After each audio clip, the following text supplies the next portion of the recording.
Welcome, ladies and gentlemen, Wait, where to. am I? I have no idea why you. Oh, I know why. Am I dead? A, Hello? a very brief second, and he will be revived.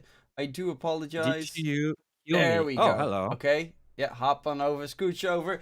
There we go. Finally, not the start that we wanted, but we are here to cast some Dota. It's going to be, of course, the last day of the regular season for SA Division 2. I think tomorrow still has Division 1, if I'm not, well, later in the evening is Division 1 anyway.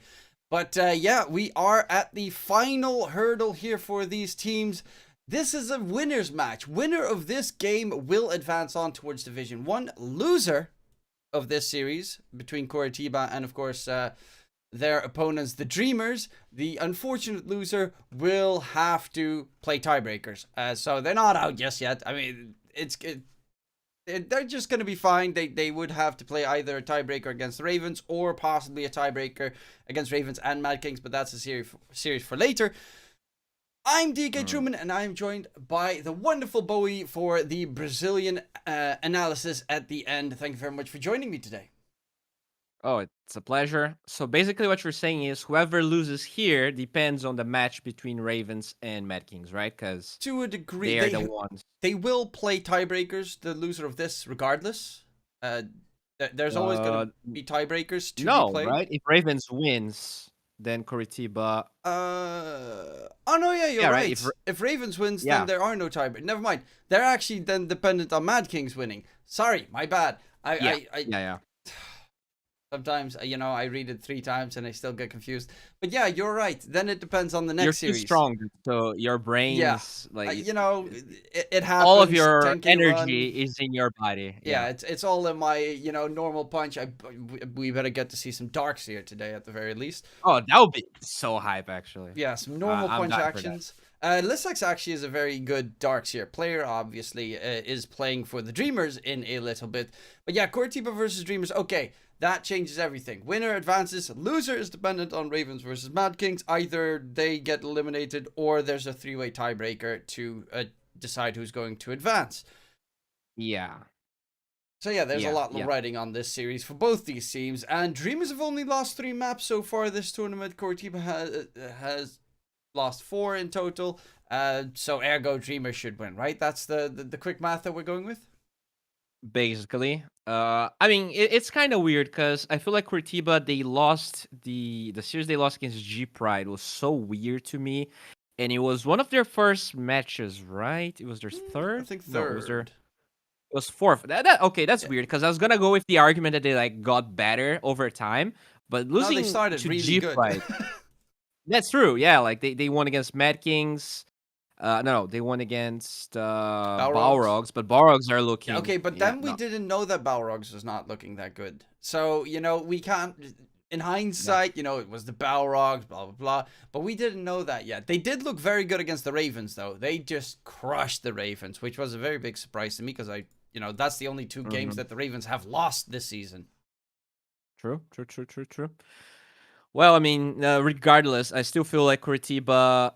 I think they're looking really good, and if I had to bet, I would probably put them in the 2 teams that will advance. But as you said, if Mad King somehow wins against Ravens, we could get like a 3 team tiebreaker to our second spot, which is like super hype. Which means we would also have more games on. I think it's Sunday, right, where we I have don't. the tiebreakers for Division 2.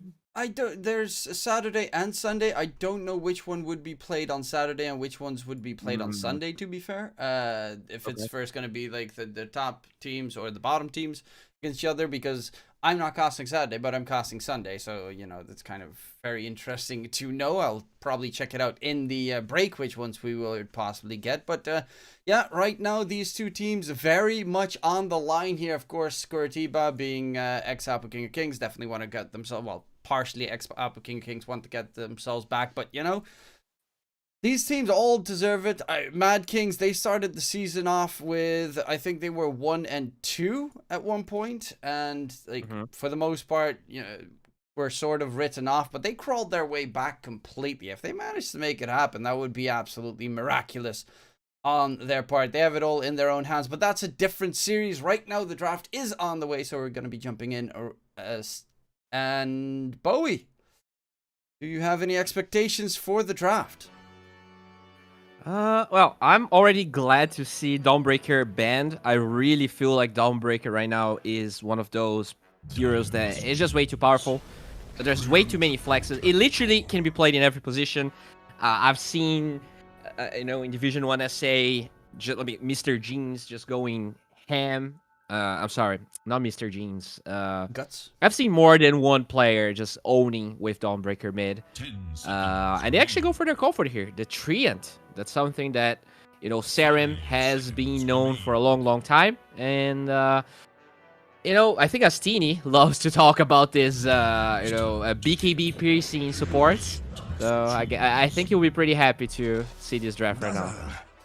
Yeah, there's it's an annoying hero to deal with in a lot of situations. Also, you kind of need to hunt him down in the tree lines, which is very annoying for a lot of heroes. Sometimes teams specifically just get a timber saw to deal with it and catch him out. But yeah, I do really enjoy watching the hero, and here we see a pickup that is one of the strongest mid laners in the current meta.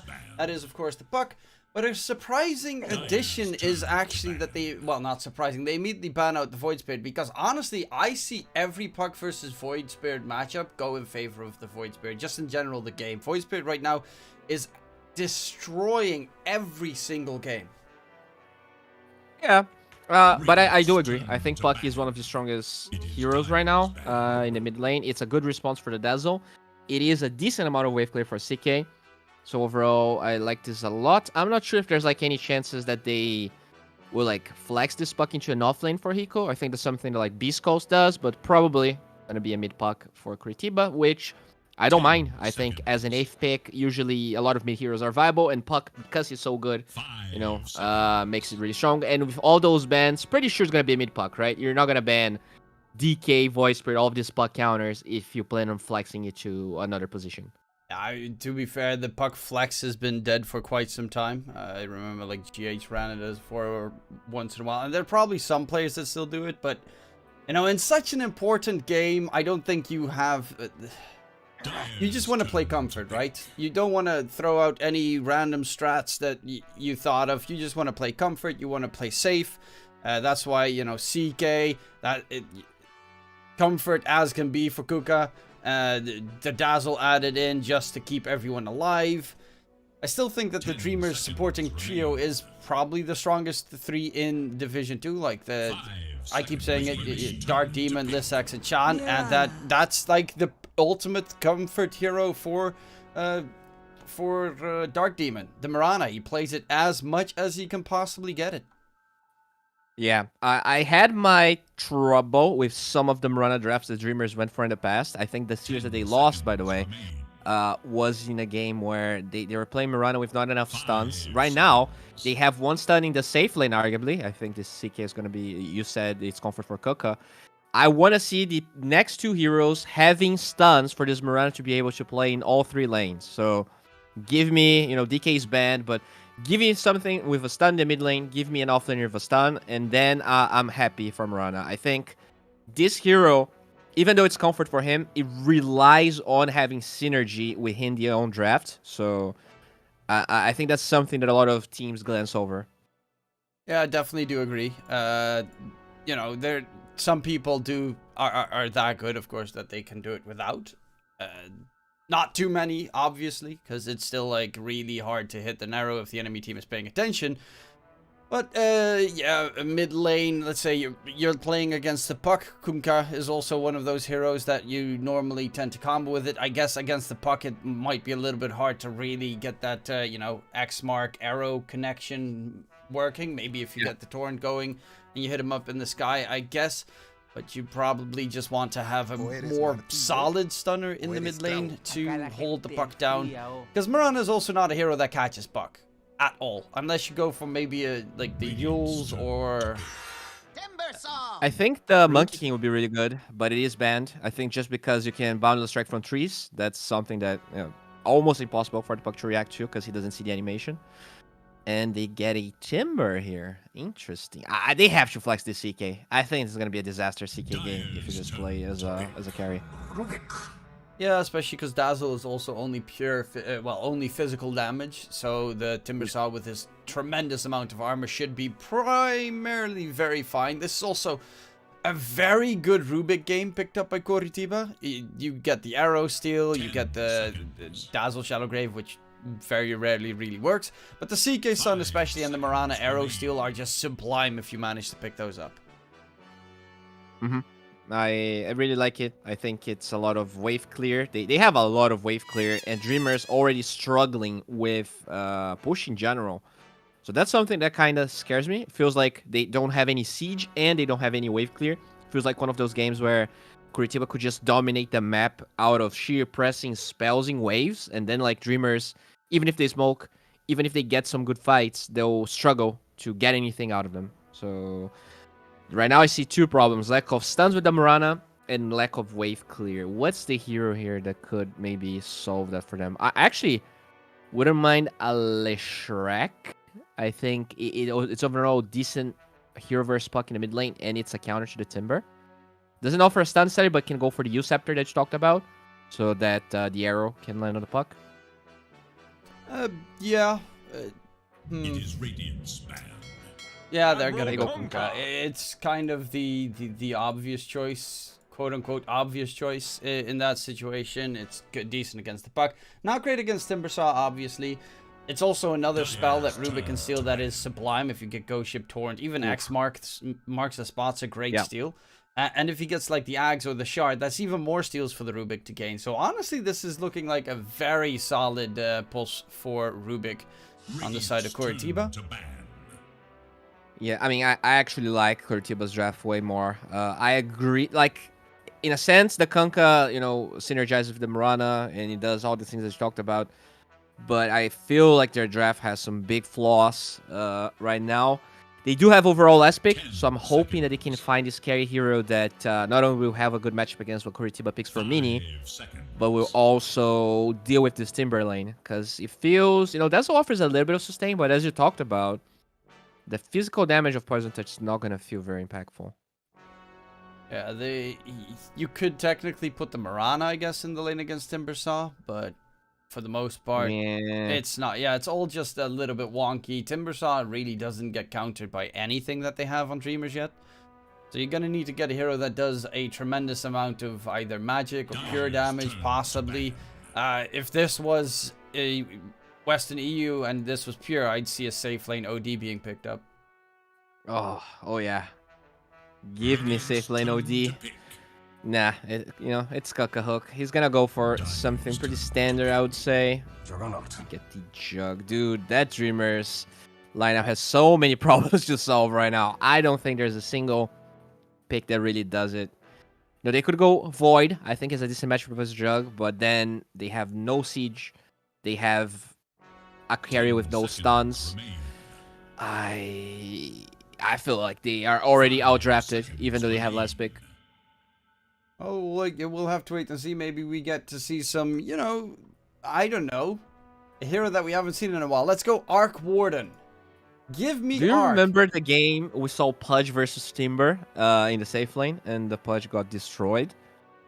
I think it was no ping, maybe. Was it? Was it no ping? I think the Pudge actually destroyed. He got like the first 2 kills on Timbersaw. No. The Pudge definitely lost that game. I think it was super hyped. I think he lost the game, but he was like he killed the Timbersaw twice in the laning stage or something, in the early laning stage. I think you're just overcompensating. No. Pudge, you're just traumatized. Let's go Pudge. Easy. Slardar. Okay, so it is going to be a safe lane CK, unless this is a safe lane Slardar. But they picked 3 strength heroes against the Timbersaw. I am not a big fan of that, unfortunately. I don't think anyone is, DKTruman, for a reason. I think this is just a total outdraft. They went for this larger pick into Jug, which is a good lane, but just because Juggernaut is Juggernaut and the stun of Slaughter is so slow, so short, really hard to really combo anything there. Treant might die a couple of times. But overall, I just feel like Coritiba has, to me, this is like a 18-15 sort of draft for Coritiba. 18-15. 15 is what he says. Okay. Okay. I am gonna have to go with... I mean, I want to go with... I think Coritiba just has this really good draft, but I do have a little bit of fear because the Slarda, if he gets like his dot on, let's say Juggernaut, the Corrosive Haze, and CK hits him once, gets a random crit, Juggernaut's dead. And that's kind of the way I feel about everyone except for the Timbersaw. Like, it comes down to the Timbersaw needs to go nuts. But for the most part, I think the Slarda can actually do a lot of heavy lifting. And it's Lissex, so... Even though draft-wise, I would possibly say the Timbersaw is amazing, I'm going to go the opposite end. I'm going to go with the Dreamers. I got to contradict you in this one, because otherwise, you know, there's no storyline here. I believe in the power, in the strength coming through from these two teams. And you're a dreamer. I am a dreamer. I am a dreamer for the Dreamers, and they are looking pretty mighty fine. So we'll have to wait and see what's going to transpire. We're going to jump into the game right now and see what they can bring to the table. Of course, if you are... the paused game. Yeah, it's always nice to watch a nice paused game.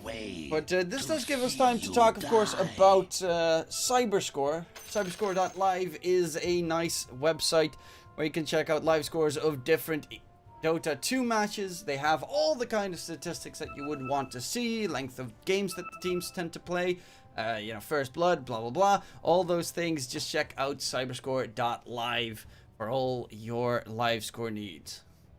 Since you talked about something amazing, do you want to see something awful? Sure, give me the awful. Click on Murana, then hover over the portrait. He's using the Syndrome Murana, but the Murana is smoked at the same time, and it's one of the most hideous things. If you zoom enough, it really is disgusting. It's so ugly. What, the skin or the mount? The mount. Just look at that. The mount has always been hideous, but there's also Murana skins where her face looks just like that mount, and it's just... Oh. Yeah. Or the... It's fine, right? It's using a mask, so even if it was ugly, you wouldn't be able to tell. Yeah, it's a tip from Bowie for all the people out there. If you're ugly, just wear a mask. Anytime you leave your house, just put on a mask. Put on a mask. Don't trouble other people. I guess COVID helped with that, right? Now you don't have to look disgusting to your neighbors anymore. Oh, that is just so absolutely horrible. All right, I need 5 seconds here. Just give me a sec. Well, while Bowie uses the playtime to actually take a break, once the game does start, Bowie manages to dip out quickly. And he's back. Welcome back. Just in time. Literally, the moment that you left, they unpause. And the moment you're back, they pause. Cool. Bowie, just go away.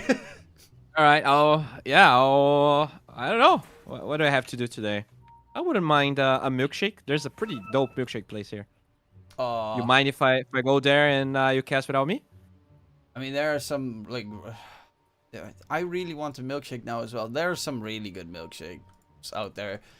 Like, I'm assuming you're very it's very hot with the costume. Yeah, it is very hot. It is incredibly hot wearing a Saitama onesie. But yeah, Masterful. I also, you know, what kind of milkshake lover are you? Are you the chocolate kind or strawberry? I personally am a sucker for anything that has crunch on it, so I don't care if it's Oreos, if it's, you know, cookies. I want something that gives me a milkshake texture. with crunch. You're a weird human being. No. You make the normal milkshake and then you just pour some crunchy stuff on top. You know, that's perfectly reasonable. Well, I wouldn't say perfectly, but I mean, if you're a weirdo that wears Saitama onesies, maybe you shouldn't be, you know, explaining what's normal and what's not normal. All right. I have just consecutive normal punches, and that is all I can do. I am as normal as can be. I'm just a bald dude. Though I do have glasses these days. Unfortunately, my eyesight's not as good as the actual Saitama. Okay. A very strong bald dude. That's what you are. Yes. Against Very a very hot weak and opponent, I am very strong. Wait, that doesn't sound right. A very how do you say when someone is under the effect of being too You can warm? just call me hot. I don't mind. You can just call All me right. hot all day, Bowie. Whisper It's it. okay. We've passed ASMR it. enough. DKTruman is hot. That's Yeah, that's what we like to just hear. quote me on that. Okay, Reddit, fill it up. Yeah, I don't think we're gonna go to the front page of Reddit. There's way too many things. Oh way yeah, too there's many, way too things much stuff going right on now. on Twitter Yeah. that I also saw and some certain streams and That's why I whatnot. can actually call you hot, and no one's gonna care. So Yeah, no one's even gonna that's why I went consider, for it. you know, who the hell is DKTruman? Wait, D2 Bowie, what? Nah, Is this some? What's the name of this milkshake flavor? I do have a place nearby that has like 10 different milkshake flavors, and they've got like kiwi and passion fruit and like pistachio, like super off-brand milkshakes, and they're so good. I mean, pistachio and kiwi, dude. Just sign anything. You know, it's weird because I was the kid that hated green stuff, but now I'm just a sucker for so many of these flavors. Kiwi is so good. I hated kiwi when I was a kid. I love like green kiwi. I despise the golden white yellow ones. I don't know Wait, why. what? There is a golden kiwi? What? Yeah, there's like a golden kiwi. Oh, I've never seen this. Zespri is the name. Yeah, I don't know where they come from, but I had one recently. It might have also just been bad, but it was so disgusting. What's the difference? Like, is it more sweet? I think it's just a no, it's I don't think it's more sweet. It's literally just a different flavor. Okay. It's like a different flavor of sweet, and it's just All right. not my stuff. Okay. So, I mean, going back to the game that's finally unpaused, I agree with you that like Dreamers, if they win their lanes, I think they do have a chance this game. They got that minus armor draft that's on point. Slardar, Yes. Dazzle, 30 seconds and counting. Mirana's And, probably going to go Spirit Vessel, but they have also physical damage with the the CK. CK, right? Like, Roche dies incredibly fast with their team. I guess that's kind of what they're playing for. Get that 15-minute-ish Roche, and then try to run everything down before Juggernaut gets too big. Even if you go late, I actually don't think that that's a big problem for them. Because Timbersaw is also a hero that does not really thrive in the late game that much.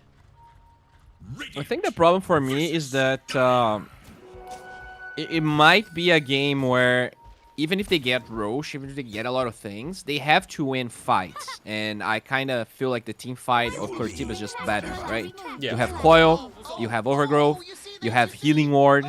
I guess they do have the Mirana to do with the Healing Ward, but all of the 3 cores are actually melee. So it might be one of those games. Jesus Christ, that voice line is so annoying. It might be one of those games where Mini's Healing Ward is up the entire fight, and then they really gotta be ahead in net worth just so they can explode those heroes, right? Yeah, I think there's definitely the team fights are probably gonna favor Coritiba, especially with the like you summon Phantasm, and then all of a sudden there's gonna be an Overgrowth, and all your CK illusions are stuck.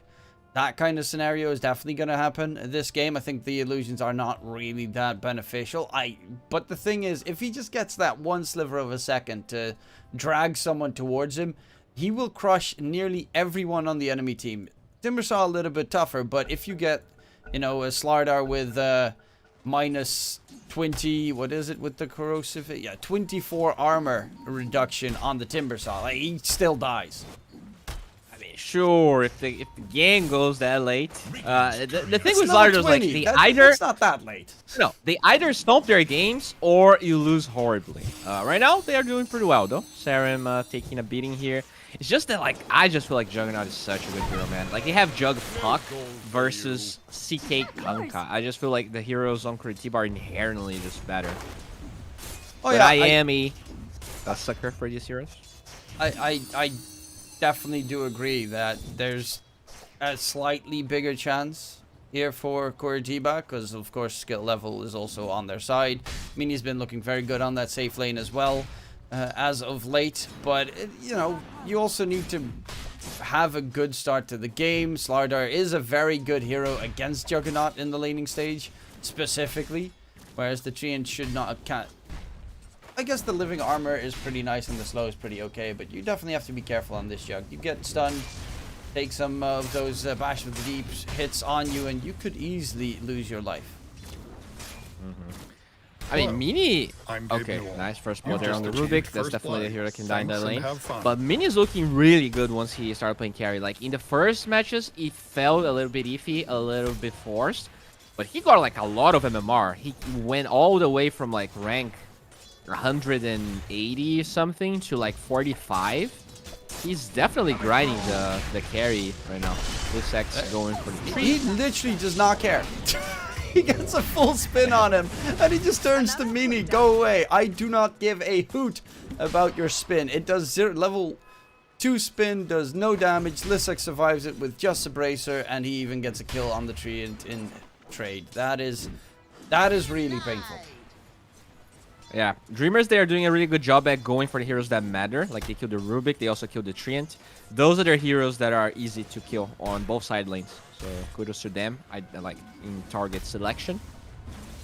This mid lane right now, looking pretty okay. As you get more levels, I think Biggie does come back a little bit into this lane. That's taken a heap of damage. Does have the illusory orb. He's gonna get dragged back though, and he doesn't get the jump away. And Miji kills off the puck, takes down Guts. No Guts, no glory. That is actually pretty big. He timed that perfectly before the puck could get that jaunt away.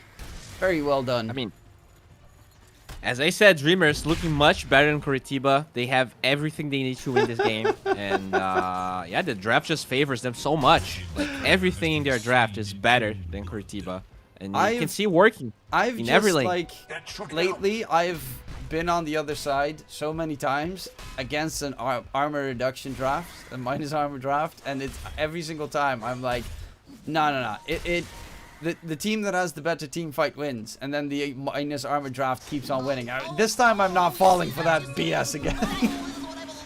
Mini is just getting pummeled here by this Larder. He tried to brute force a melee creep kill, and he lost like 80% of his HP. Yeah, the power of a Slardar. Very strong against so many heroes. Juggernaut is like one of the most profound ones that he tends to counter, or the Anti-Mage is also another one that he really just loves stomping. And if a Slardar, like, the problem with Slardar still tends to be the fact that the hero does not farm well, but if he gets a good lane, that just becomes very scary going forward. If he gets like a super good blink timing, for instance, you could run away with the game in snowball fashion. Yeah. I think like the lane for Coritiba was supposed to be a bit better, but Sarim, I don't think he was supposed to die level 2 there. He doesn't really have Whirling Death. He went for level 2 Timber Chain. And well, the minus armor from the CK Reality Rift is also pretty good. Yeah, he's just trying to break the poison touch, right? Even though like it's not a lot of damage, if he just sits in lane with that proccing the entire time, it's definitely a lot of damage. So he just feels like he needs the second point to like fully disengage from the right clicks. Yeah, he also Reality Rift also does 4. Wait, what? Did you see that? Yeah, did you see that? Did they just place a tree in front of him? Yes, that's what they did. That was so pog. That is, I don't think I've ever even seen that play. That was awesome. It's the anti hoodwink play. Like, instead of cutting the tree, you place a tree. That was good. That was really nice. You can't do it infinitely. He does still have an Iron Branch though, so he could try and pull it off a second time. But that is so... I mean, I'm beyond impressed with that move. That's so cool. Dreamers not really saving any punches here. I like that. Looks like they came prepared.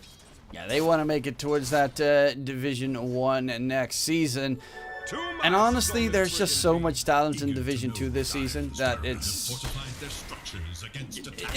like you see it growing in the region, right? You just see it per season growing, and the team's getting better and better. Even the two teams that came through the open qualifiers are just absolutely terrifying. Mad Kings specifically, they're going to be playing later as well.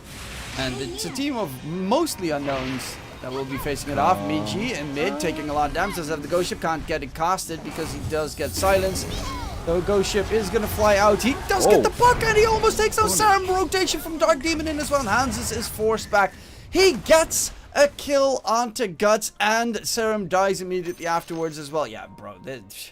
Okay, never mind. Just roll him up. If Dreamers are going to be playing like that, if Miji specifically is going to be playing that kind of Kunkka, this game is going to be terrifying. I mean, they won every single lane. That's what we talked about. They needed to, be in a good position to win this game. So yeah, it's looking amazing, honestly. I don't think the puck should have died mid the first time. Second time, they definitely pushed their luck a little bit with that double damage on Migi. I also don't feel like the Trian was supposed to be at level 2. But that was all really Dreamer's merits. And it's looking amazing. Sarah's level 2 at 7 minutes. Like, Trian is a hero that really needs levels to look like a hero. Yeah, can't get those living armor stacked. Now he does finally get living armor, and that should be a big help against this minus armor draft that you're up against. Arrow flying out. Mini is going to get stunned. It doesn't really do that much, but Lissix is getting a full free lane. He's going for the old classic Amar strat of just going Mask of Madness quickly. He go. Timbersaw will stay alive. Actually, the CK Phantasm was used. Guts is going pretty deep. Does have a Dream Coil available in the trees. Kuka needs to be careful. Are there going to be any TP rotations in? Dark Demon coming through. Arrow flies in. Hiko dodges it. Kuka might be able to get away. No, he will be eventually taken down, but Miji is there with the Ghost Ship. He's trying to get the kill onto Hiko at the very least. Ghost Ship connects, and Lissix came in as well. But the plus is that now that Lissix is here, bottom lane, actually, where's Mini went to mid, so bottom lane it's the Trian that gets free farm time. That's slightly less fortunate. No, I like that. I really feel like he needs to recover in terms of levels, and with this Larder being level 6, you kind of just want to ditch that lane anyways. I think that's fine. It's going to enable this Saren Trian a little bit more. Now, that kill, I feel like Hiko doesn't die if he had that pointing whirling death we were talking about. The fact that he was kind of forced into this Timber Chain and also went for the third pointing reactive armor kind of made that death possible. Either way, though, it is a little bit of a recovery just because they dealt so much damage to the tier 1 top, and the Timber is now farming a pretty juicy stack. That's pretty neat to be able to catch up again. They're only 2k behind. It's like a little bit of gold on everyone more on the Dreamer side. Guts does take some damage. It's going to get X-Mart back. Does dodge the Torrent, though. But is taking a heap of damage. Sean's got level 3 Poison Touch. I'm happy to see this, by the way. I've seen so many Dazzles lately just go for max level Shadow Wave. And with the CK in your lane, I could even possibly get it. But Poison Touch is just, you need it level 4 quickly, and you also need that shard. It makes the Dazzle infinitely stronger. Yeah, I mean, because they have Axe, I think it just makes Poison Touch much better. A lot of times, you have a hard time really locking people down or making sure you're hitting them. But with Axe, you pretty much make sure you don't lose the debuff. So, and that also makes roshing even easier for them if they do choose to go for it in the near future. They did clear those stacks though. It allowed the Timber to recover a decent amount. He's still looking pretty bad, but he is now second on his team, but 5th overall in net worth. It is just weird to see a Timbersaw without Whirling Death against 3 strength cores at level 8. So he's not really going to be able to, I guess, fight just yet. Needs a couple more levels to be strong enough to engage, and also you can see he's just trying to build up some defensive items as much as possible so that he can be that front liner to make space for the Juggernaut. Yeah, I really dislike his skill build this game. You're against Kunkka. I don't feel like 4 points of Timber Chain really makes it safer for you. If you're talking about just not dying, I think Uceptor would be the item for him, not the Hooting to Sanj with I guess he does get it now, level 9. But yeah, unfortunate. Saren also loses the bottom tier 1 tower. Gold advantage keeps increasing for Dreamers. This is looking like this is the worst case scenario for Coritiba. I didn't expect them to lose their lanes this badly, and then like the game definitely becomes harder. This mini jugger has to jungle. I don't think he even had a chance to use Omnislash. Puck did go for some rotations, but he also died a fair amount, so he's not looking super strong right now. Dark Demon is currently also a very solid level 8.5. Wow. That is a pretty big Mirana. He's going for the Spirit Vessel, which he's going to have done at a very good time as well. Against the Timbersaw, Treant, and Juggernaut, it's going to be a very big item this game. Yeah, this is looking really good for Dreamers. I guess the only real problem for them is sieging. They need to like convincingly win these fights to be able to take towers.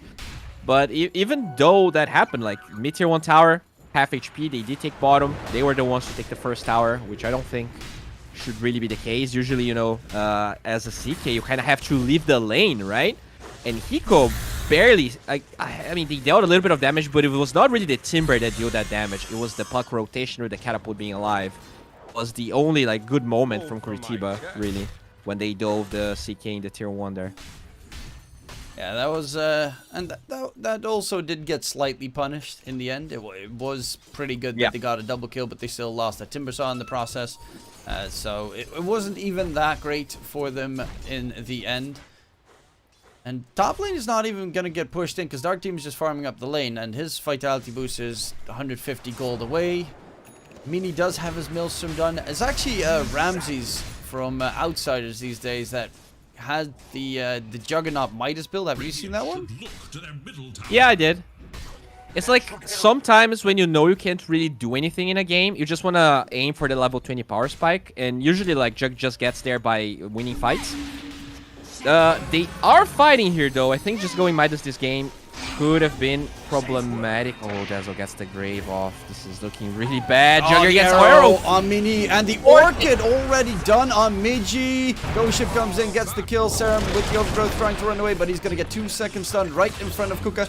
They will lose the Dazzle in the end to Serum, so at the very least they get a kill secured there, but there's still a Migi continuing. Arrow flies in, hands his dice to Dark Demon. Spirit Vessel with 3 charges on top. And yeah, that is a really good Orchid timing and a very nice first showing of it as well, because the Juggernaut did not know what hit him. Look at Dark Demon's net worth and then look at Mini's. Yep, that's a big yikes. I mean, as a Jug this game, you know, maybe this is a game he actually should have won Midas. I'm just surprised that they went for that smoke without the tree or the timber. They just got outnumbered there. And now you can even go the Maelstrom Shard build, which would give him, you know, a little bit more safety, a little bit more damage, just because he needs to be able to dispel that Orchid, or he might just die every fight. Yeah, that Manta, it's you need to get a way out. Same with the Puck. Is going for a Blink Dagger. It does mean that every Orchid you die. That's just it. If you get hit by an Orchid, you're dead. And not much that you can do at that point on the Puck. They're actually ignoring Serum completely just to kill off Hiko. Orchid's going to connect. X-Mark, Ghost Ship, and Migi with their damage coming through. Hiko jumping away. Does get the Timber Chain back to safety. Arrow lands onto Guts, though. And, you know, you were talking about he needs those setups and whatnot, but Dark Demon, this is a reason why the guy loves playing Zamrana. He hits arrows he never meant to hit.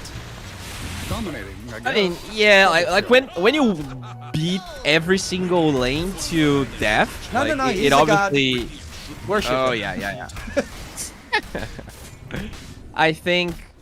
I mean, they just got everything they needed, you know. It's just that's why I don't like drafts like this. You do rely on winning your lanes like that, and you don't get that every time. I expected Coritiba to do better in lanes, not gonna lie, but I mean, it's all Dreamers' merits at this point. They're exploring that gold advantage. They forced the fight.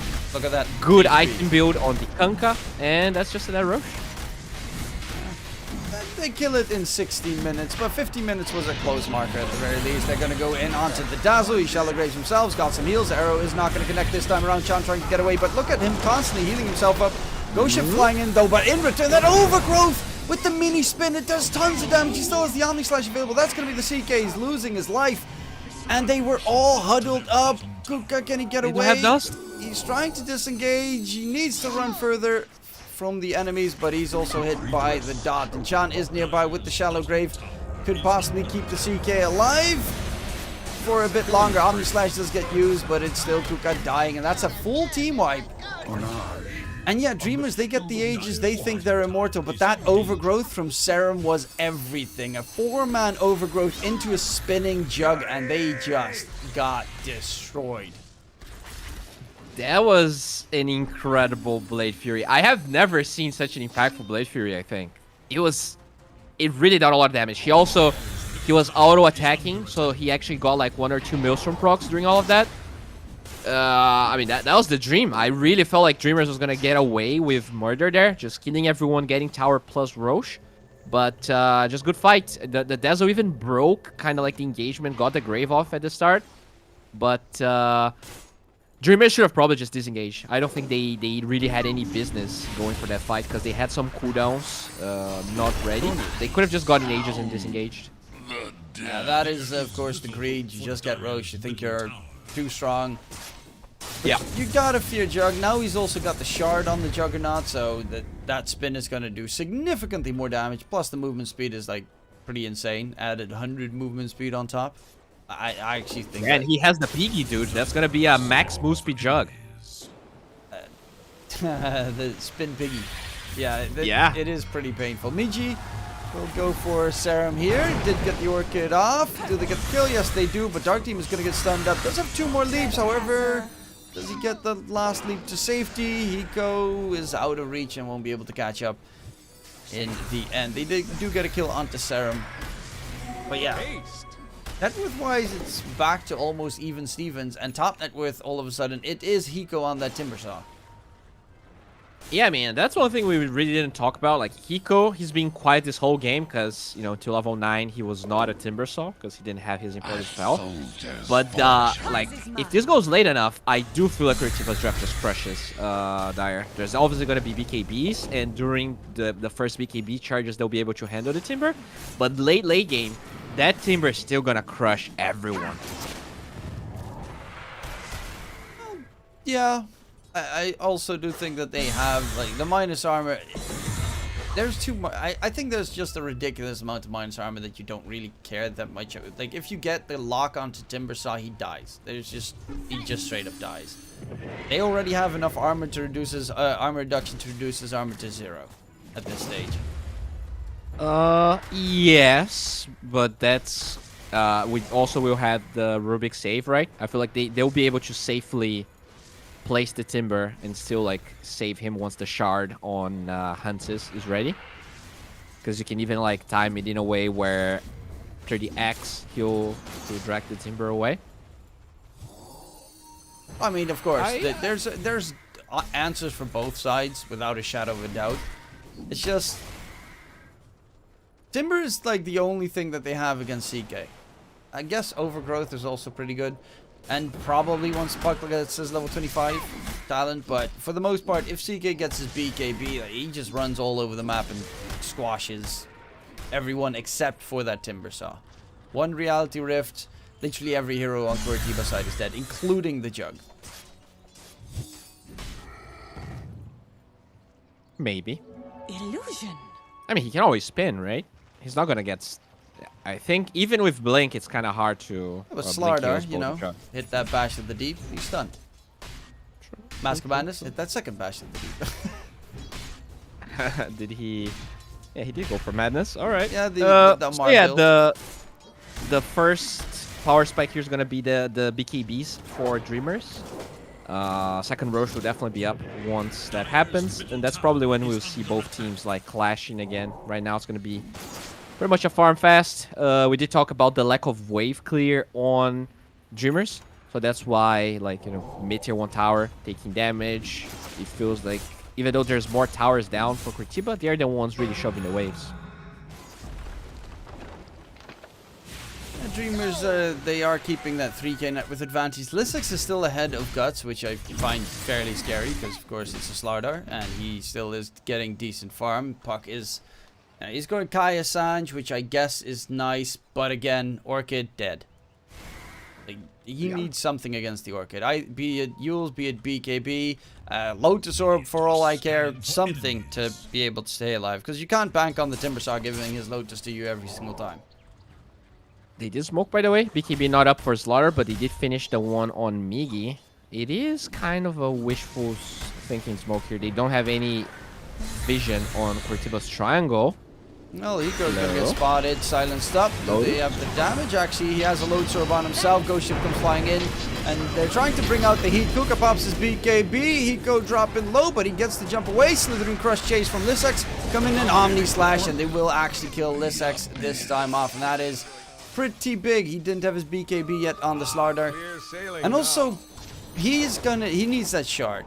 The Slithering Crush, Corrosive Haze on everyone around him. That shard is so valuable, especially if the enemy has a Lotus Orb, because he can just get rid of the debuff every single time. Yeah, I do like the direction this Timber went for his build now. Wait, hold on a second as the Dazzle just dies here. Just gonna tickle down, tries to delay it for as long as possible, going for the DP. Actually gets out. Bye.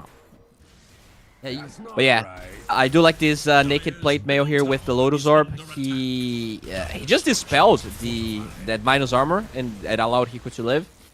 So yeah, I kind of talked about the U-Scepter dispel, but he does go for the more expensive Lotus. Still felt pretty impactful. And making it into Shivas as well against the incredible healing on the Dire side. You've got Mask of Manish, you've got the Dazzle, you've got the CK, and even the Kunkka is, it's a big strength hero that has a bunch of healing behind him with those bracers, especially once level 25 hits. Then you've got extra healing from the braces coming in. He's got the Vambrace, all that strength. Always a nice addition to your arsenal. Same with like the Juggernaut. He's pretty much done with the Manta. Same with him getting a Skadi. It's going to be very beneficial, especially with the shard spin shenanigans against the CK later down the line. Yeah, this game's already looking so much better for Coritiba. It kind of felt like Dreamers was just gonna snowball, but that Roche fight was a huge mistake. That got amplified by Coritiba just playing that fight really well. Once this Jug gets level 20 plus Skadi, it is gonna be the king of this game. I think it's gonna be so hard to be dealt with. Like this here is crazy strong. Like the only downside of Jug is that sometimes you just don't get to level 20. But I really feel like there's no hero at level 20 that is as strong as Jug and as good in lane as he is. Like, he just offers so much. Yeah, I do think that Jug right now is in a really comfortable position. Actually, I casted, I think, 6 games in total in the last week with the Midas Jug. And, oh, really? Yeah. All with Midas? The Midas into Maelstrom. Wow. Okay. I mean, I've seen a couple of times Jug's going for that, but not like in competitive. It was I think five times Ramses, because he played in the Dota 2 Champions League tournament, and someone else played it afterwards. I think maybe Dream or something, and it had a win rate of 100%, because every single Midas Maelstrom Jug game was won, which was very surprising to me. Yeah, I mean, like, this here just needs level 20. Even the 25, like, it doesn't really get talked about that much, but 475 HP in an Agi hero that already, like, does damage prior to that, it's so good. Like, your healing ward just gets so much value out of having that much HP. But there we go. Smoke time, they did finish the BKB on the Slaughter as well as the CK with a Blink now. So they're definitely looking really strong, but they get sniped out because they went for this D ward. So this is definitely going to allow Coritiba to just take care of the triangle. I don't think they're really going to be catched by Dreamers, which means Roche is going to be up. And it's a weird spot where Coritiba can't really take Roche, so they'll have to play this area just so they can deny it out of Dreamers. What do you think about the Juggernaut going for Mjolnir next? I mean, it's not bad. I do prefer the Skadi, if I can be honest. I feel like he definitely benefits from more HP. There's a lot of burst, as we talked about. But I guess he just feels this confident, you know? I do feel like the Skadi is better. Yeah, I'm a little bit worried because, in these fights, he's feeling pretty okay. The plus is that CK is still far away from his level 20. That's also another big plus. The Reality Rift pierces spell immune. If you are walking around with 20k, with 2k HP on a jug, and you would get Reality Rifted with possibly a Corrosive Haze on you, you know, you're gone. Like, that's half a second later, and you're just completely vanished. Because the CK with a couple of those crits, it is a, what, 240, possibly a 245% crit that comes in on a hero that has 200 auto attack damage. Remove all your armor by the Slardars. You know, 15 armor reduction. He's even going for the AC. It is pretty scary, so I definitely do think that he possibly needs to bulk up a little bit. You mentioned, of course, his healing ward being absolutely exceptional with the addition of having just straight up more HP, and I think that's also a very clear reason why I think Scotty's just an amazing item. Yeah, I think it would be really good. You know, Maelstrom, it is cheaper, so maybe that's what he's going for here. Mirana gets caught, but I don't think they really have any business killing her right now. It's interesting because like the gold advantage is on the side of Dreamers, but the experience advantage is on the side of Coritiba. Like the course on the side, you were talking about level 20 on CK, is actually very far behind the Jugger right now. Jug almost level 20. The CK, you know, as farmed as he is pretty far behind in the experience department. Yeah, that's because he's also using those illusions to farm. It's kind of not as heavy as like a TB, but it's still, you do miss a little bit of experience because of that. It does keep you up in there in terms of net worth, at the very least. There are definitely, you know, avenues that are slightly more problematic in that regard. Both teams eyeing out Roche. It's a free shard, not too shabby. Plus, specifically that Aegis is going to be a very big help for both these teams. I actually do like that play. He just went for the Corrosive Haze on CK, on Roche, just so like in case Coritiba does something, he gets vision. It's pretty interesting.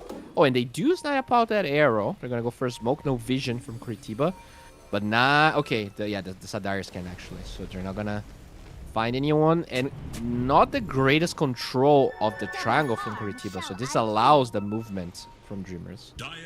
Oh, they have Icon Ward, and they're just gonna go Roche. Luka needs to be able to jump into the pit though. Archie, not a big fan, actually. Okay, they are gonna go in. Eco is gonna go for the scouting session. Roshan drops pretty quickly, and immediately they're going for a beeline towards the pit. Eco forces them out, but that means no CK illusions for this fight, and that's, I mean, it's not the end, but it is still pretty problematic. Roche took a heavy amount of damage, and it does get a little bit on the scarier side. Especially if you pop like BKB. Oh, he actually chains into the arrow. That's impressive. Go ship onto Serum. They're trying to kill off that Treant, and then they can fight safely with the BKB spot. No buyback available, actually. I mean, he's going in for Lissex, but he's just gonna sprint out of there. And they're just dodging most of this engagement on the side of Dreamers. And honestly, without the Treant, I think they have a very good shot at taking a fight, considering they still have that Kuka BKB. I'm surprised Coritiba is even forcing this vision. Does spin, load storm, keeps him going. Kuka's actually dropping very low. Can he get away? Yes, he can. He needs to find some creeps to get some right clicks in and heal up. In the meantime, arrow flies through. Hans is Rubik dropping low, but Yami Slash bouncing in. Miji's going for the TP. It bounces onto Dark Demon, trying to save his teammate's life. But that Kunkka is out of there, and he's not there for the Roche fight. And guess where they are going to go? Into the pit they go, trying to kill off the Roshan. Is Lissex going to go for the steal? He is ready for it, but Buck is going to deny it for the time being, and that's going to be the Aegis plus shard secured. Overgrowth onto Lissex. The Slardar is in trouble, and probably will falter as well. I love the patience from Mini there. He engaged on the CK. He was pretty low, as you pointed out. He doesn't go for the Omni because he understood that he had no vision of the Dazzle. He actually saves it later when there were more targets. And the Dazzle was slow, doesn't grab the Mirana. Kunkka is forced to TP away. And Coritiba gets a Roche that I really don't think they were supposed to. Like, with that kill on the Treant with no buyback, I really feel like Dreamers was supposed to take that, but they kind of got baited into a fight instead of just brute forcing it. It started off nice with that Treant pick. It's just they the one they tried to get the kills on the enemies, and that was the Kunkka trying to get one kill, and then you had like the Slardar jumping someone else. But the problem was the only one that wasn't hitting enemy heroes was Kunkka, and he's the one that's supposed to kill them.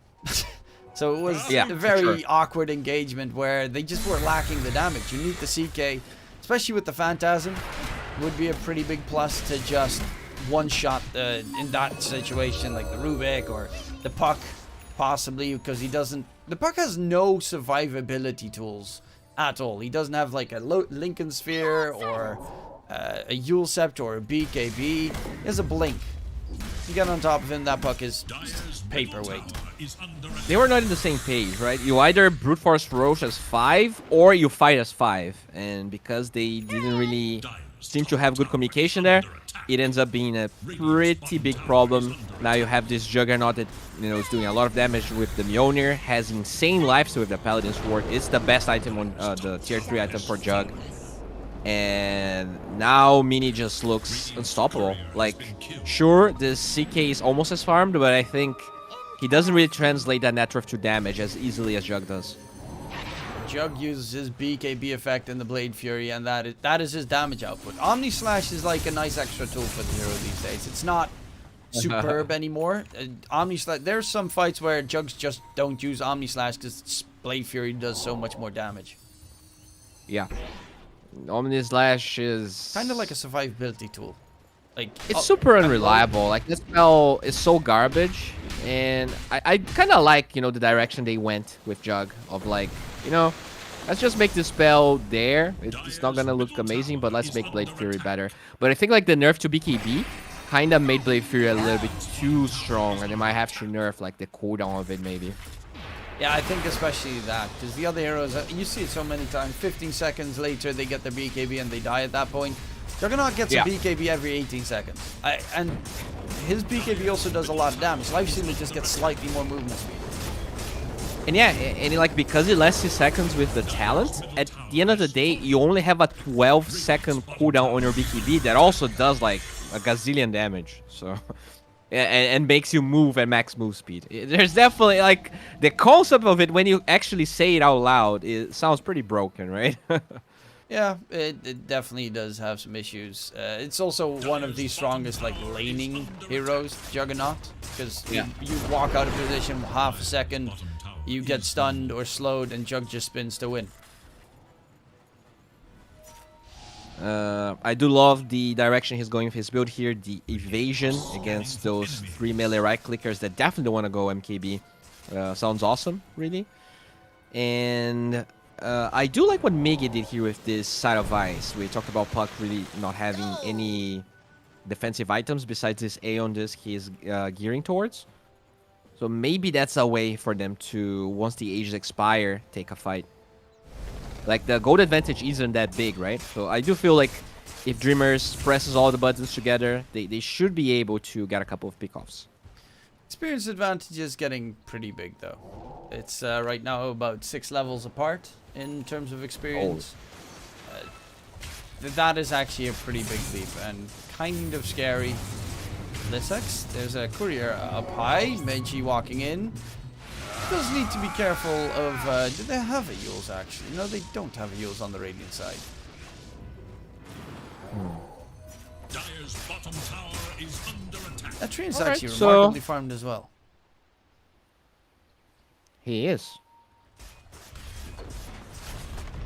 Now with this heart on Hiko, dude, he's gonna be really, really hard to take down. He has 44... He has 54 armor. No, wait. I guess a little bit of that is actually reactive armor. Yeah, sorry. Let's wait for the passive to wear off. It's not he has like 30 armor. He has 30 armor from the items that he has. So it's pretty impactful. Yeah. Then again, Slardar, you know, he gets 24%, 24 armor reduction. Dazzle, the longer he stays alive, is going to be, I guess, a plus. In those fights, every spell you cast is 3 armor reduction, 2 armor. He has 54 armor with living armor and without any reactive armor. That's, I mean, even with all of that minus armor, it's still gonna be hard to take this guy down. Like he can also press. Yes. Yeah, like as long as he doesn't get arrowed, he'll press the Lotus Orb, and he's gonna take all of the minus armor away. So you either burst this guy in 2 seconds, or you don't kill him after. I think Lisek should really get the shot on the Slardar. I think it's just too much value. It's also a nice, extra radius for maybe you get another stun.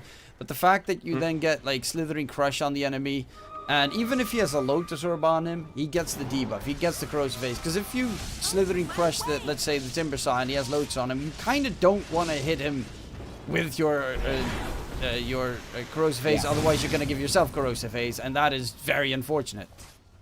True. I think the extra radius is definitely underrated. Like, a lot of people just care about the effect that you apply, but 75 radius is no... it's... How much percentage is this? It's like... it's 20% bigger. That's pretty substantial, actually. You go from 350 to 425. Mid Dark Demon, he's gonna get jumped. Arrow gets stolen. That is a big, nice steal for Hansis, throwing it out. Chan does dodge it with the sidestep at the very least, but they're going in onto the Dazzle, who's taking a massive amount of damage, and he's just dead. Both supports fall. He does have a buyback available on Chan, but they're gonna go for the high ground push. Hiko even has that flamethrower shard, so he gets some extra pushing power behind him. Bottom lane, Kuka gets Butterfly. Split push at the very least going, but it is looking pretty rough right now with the tier 3 tower dropping. I mean, it's just gonna be free barracks. They don't have buyback on the Murana. They don't want to spend the buyback on Dazzle. This could even be like a tier 3 tower. We'll see how far Coritiba wants to push this. Apparently, not very far.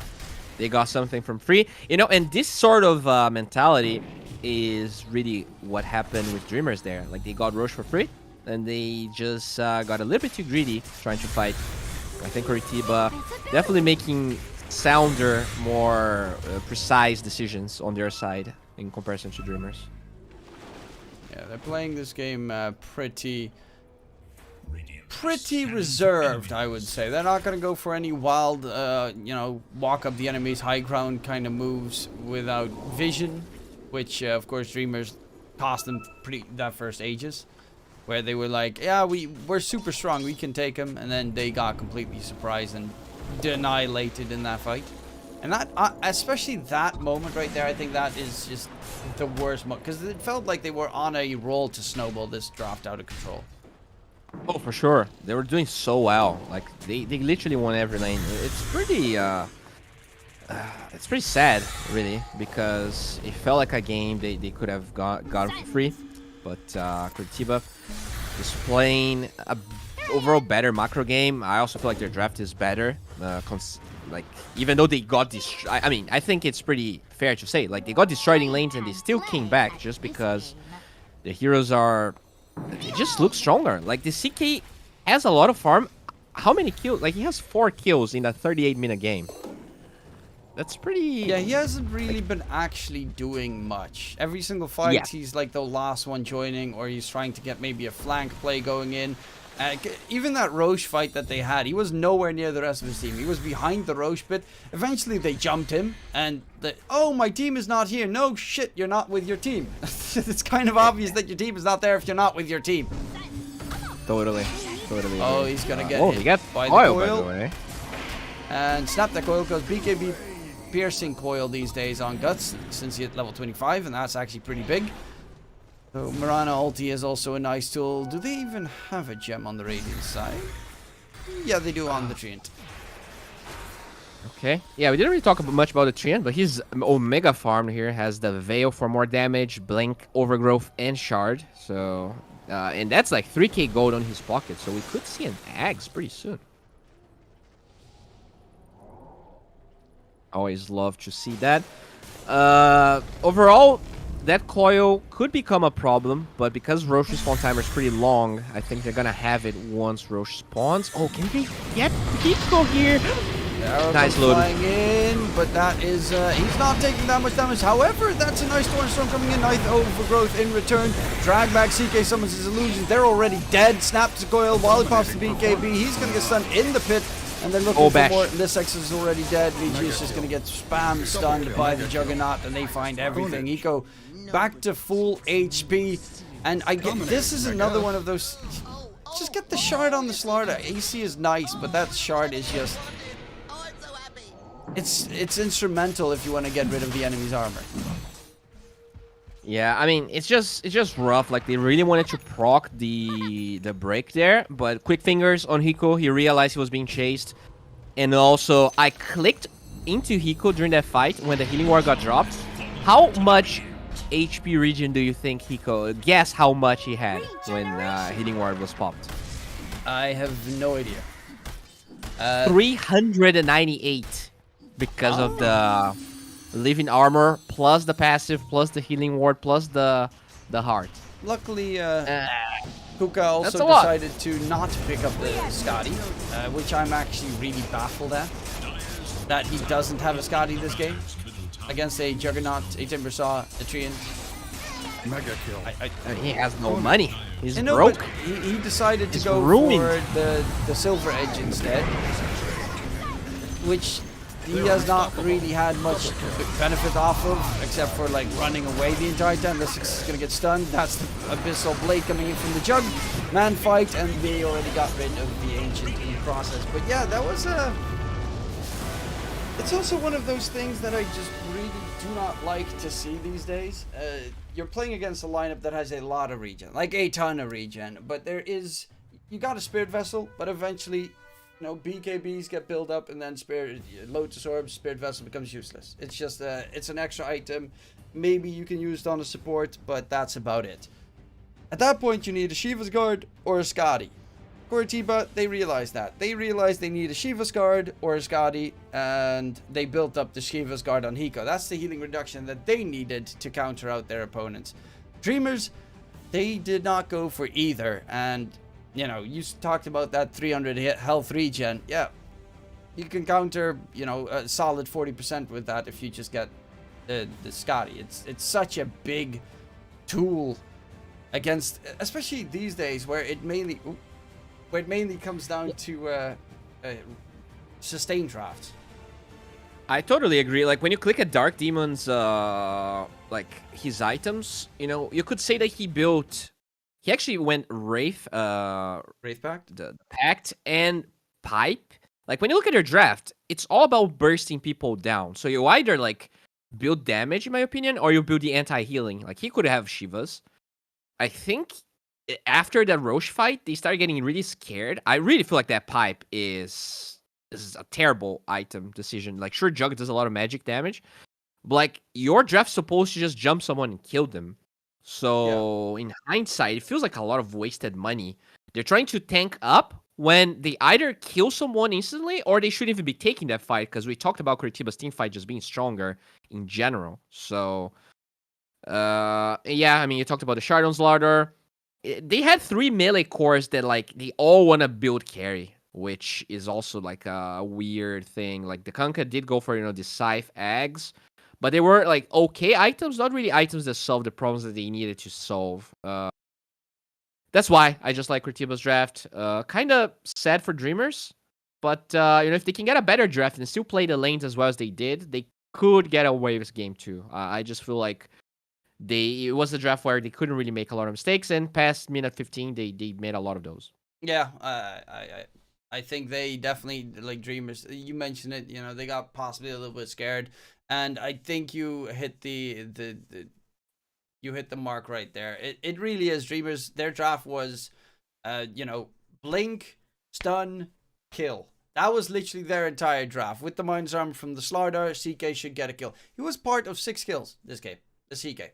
Over a, how long was the game? The game lasted 41 minutes. He has been part of 6 kills on a CK. Literally against a Rubik, that's a one-shot. Puck, that's a one-shot. Juggernaut in the earlier stages of the game, that's a one-shot. Tree and Protected, that's a one-shot.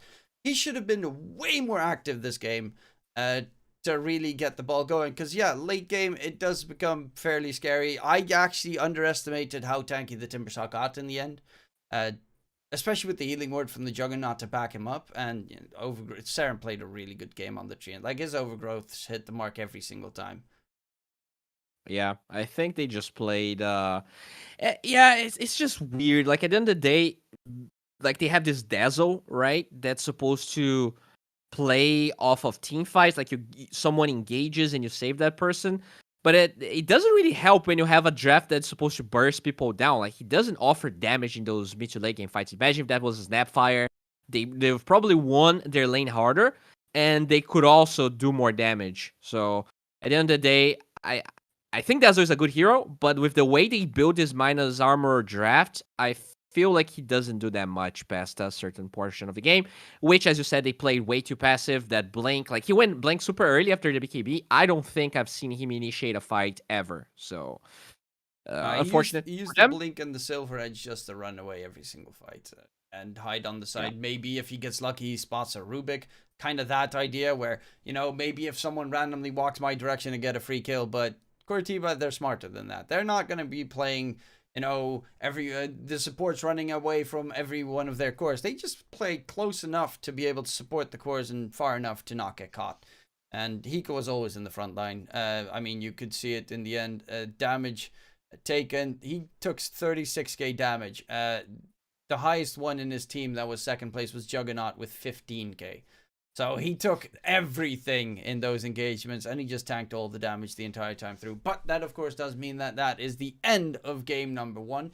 We still have game number 2 and possibly number 3. Again, winner of this series will be playing in Division 1 next season. Will it be Coritiba or will it be Dreamers? We'll see after the break. We'll be right back.